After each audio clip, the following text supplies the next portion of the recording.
Yeah, Doc, we know that you want to get the big fella back, but can you pinpoint why your team has been successful since he's been out? Winning 4 out of 5, 5 out of 6. No, I just think we're playing well. We've been playing well, over the last 20 games. So, it didn't.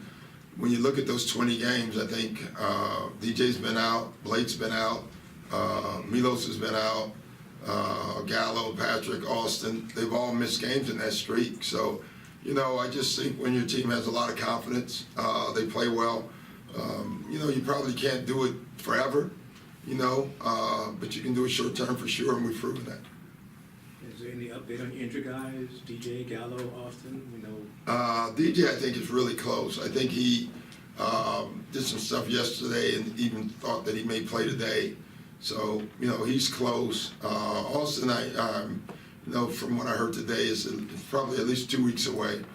And then Gallo is, he was on the floor today. Yeah. So, he's getting closer.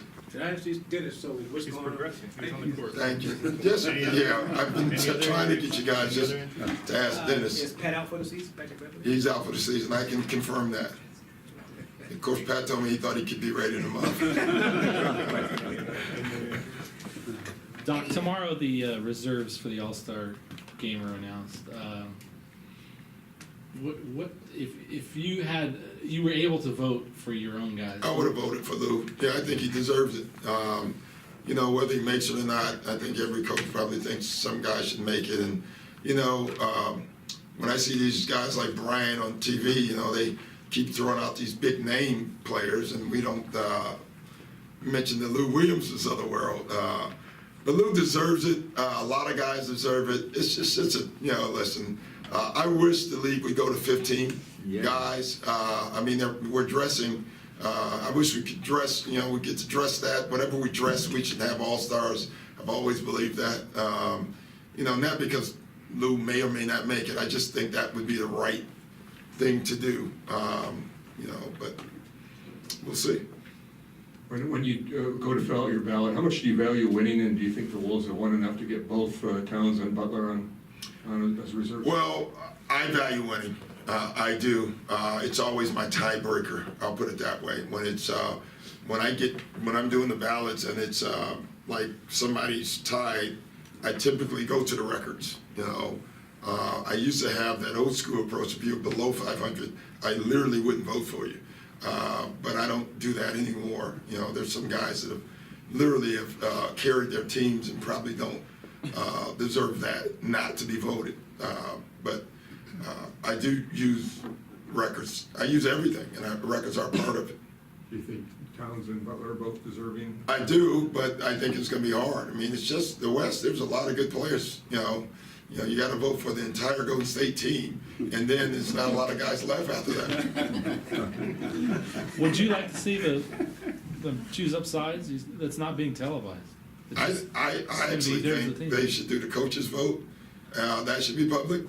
And I think since we're in the age of transparency, we're announcing every time our official makes a mistake. So maybe we should definitely, that should definitely be live, the pick of the teams. And I may be making a mistake. Doesn't hockey do that? Yes. Thank you, Rachel. Then we should do that. I really do. I think it would be fun. And I can't imagine, I somehow made one All-Star team, if you guys didn't know that. And I probably would have been one of the last picks. I wouldn't have cared. I would have still been on the All-Star team. I don't get that we're worried about hurting people's feelings. You're on the All-Star team. How can your feelings be hurt? So I would love that. I think it'd be a lot of fun. The check cleared that year? The check did clear that year, that's for sure. Five guys get rid of something? A lot of guys got hurt, and they just put me on there as a defensive weapon. Doc, when the NHL did it, they gave the last pick a car. Whoever got picked last was awarded a car. Oh, that's sweet. So You're then kidding you me. have guys lobbying to be the last pick. Oh, I love that. We should do it. They stopped How's doing he it. Huh? Juwan Evans? Jawan is out today. So I forgot about that injury. What's his So injury?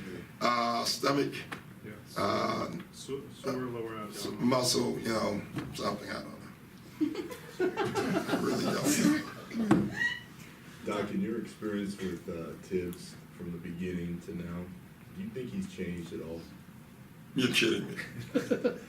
I think he likes finer food now than he did when I first had him in Boston. Tibbs was a big believer in Arby's when I was in Boston, and now he likes going to fine food and having great wines. I think his salary probably has a little bit to do with that, would be my guess, but that would be the only thing I would say that Tibbs have changed. You know, I love the guy. He's as intense, and he just loves the game. You know, he really does. Like, it's not just he just loves the game, and I have always thought that I love guys like that. You know, I love players who just love it, and coaches, and Tibbs is one of them. Doc, I think going into last year's Super Bowl, you were doing an interview and said that Belichick was the greatest coach in your opinion all time in sport. And I'm guessing you still feel that way, but obviously with yesterday's game, how did you watch him? What's your respect level for him? And just... I watched at a friend's house on his big theater, and it was awesome. You knew it was coming. You knew it was coming. You knew it was coming. Everyone knew it was coming. But it's still amazing to watch. From a coaching perspective, watching them, and it's not just him, it's all of them, all their players, it's really awesome to watch them. You know, someone's going to beat them eventually, but they're not going to beat themselves. That's what you know going into the game, and it's just a beautiful thing to watch. You know, their execution is just, it's incredible. It really is. You shake your head every single time, and it's fun to watch. So as a coach, when you see that, how do you try to get your team to buy in? I use it all the time. You know, football, Belichick and I always laugh, like he would laugh, like, how could you coach basketball? You can't call a play every, you know, they get every play, they get a huddle, and it drives them nuts, because, you know, how do you get a play in there? You know, but what I use football, and not just the Patriots, as an example in execution all the time, because you think about it, they can't flinch. It's an offside. Their execution in football has to be perfect. They make passes, and I show film of quarterbacks passing the ball before the guy breaks. You know, he trusts that the guy will be there. And, you know, it's harder, obviously, in basketball because of the fluidity of the game. But if you can get your guys just to think of execution like that, you can be really good. Other than confidence, can you give us anything else that's attributed to the surge? Well, I think our spacing and our pace. I think we clearly changed our pace. I can say in the beginning of the year with Gallo, Blake, and DJ, we were going to play a certain way. Then when one goes out, then the next one goes out, you play differently. What most of us do, including me, usually when everybody comes back, you go back to playing the way you were going to play. And this year we did the exact opposite. We decided to stay in what we're doing differently. And all the guys who've come back have bought in. I mean, Blake bought in right away. He enjoys the way we're playing. So that would be it. Thank you, guys.